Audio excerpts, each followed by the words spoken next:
চলতি বছরের এসএসসি ও সমমানের পরীক্ষার ফল প্রকাশিত হয়েছে। এবার ১১টি শিক্ষা বোর্ডে গড় পাশের হার ৬৮.৪৫%।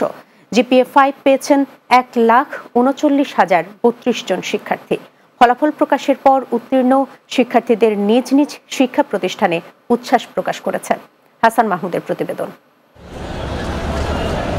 চলতি বছরের মাধ্যমিক স্কুল সার্টিফিকেট এসএসসি ও সমমানের পরীক্ষায় ফলাফল প্রকাশ হলো বৃহস্পতিবার। দুপুর ২টায় সংবাদ সম্মেলন করে আনুষ্ঠানিকভাবে ফল প্রকাশ করে আন্তঃশিক্ষা সমন্বয় কমিটি। এবছর মাধ্যমিকে গড় পাশের হার ৬৮.৪৫%। গত বছরের তুলনায় এবার পাশের হার ১৪.৫৯% কমেছে। ১১টি বোর্ডে ৯টি সাধারণ এবং ২টি বিশেষ বোর্ড, এই ১১টি বোর্ডের মোট পাশের হার, গড় পাশের হার ৬৮.৪৫। পরীক্ষার ফলাফল ঘোষণার পর উত্তীর্ণ শিক্ষার্থীদের মাঝে বাঁধভাঙা উচ্ছ্বাস দেখা যায়, যা স্বাভাবিকভাবেই আনন্দ ও সাফল্যের বহিঃপ্রকাশ।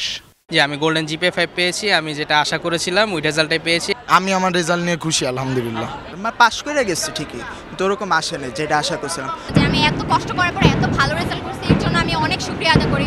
জিপিএ 5 পেয়েছি, গোল্ডেন জিপিএ 5। আমার মন মতো রেজাল্ট হয়েছে, আমি স্যাটিসফাইড অনেক। শিক্ষার্থীদের সাফল্যে গর্বিত বাবা মা তাদের সন্তানদের উজ্জ্বল ভবিষ্যৎ প্রত্যাশা করেন। সব মায়েরই খুশি হয় তার বাচ্চার ভালো করলে। আমি অবশ্যই অনেক অনেক বেশি হ্যাপি।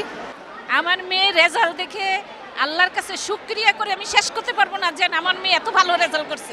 আমার ছেলে গোল্ডেন জিপিএ 5 পেয়েছে, আমি অনেক খুশি। ওর ভবিষ্যৎ আমি উজ্জ্বল হোক, এটাই চাই। হাসান মাহমুদ, বাংলা টিভি, ঢাকা।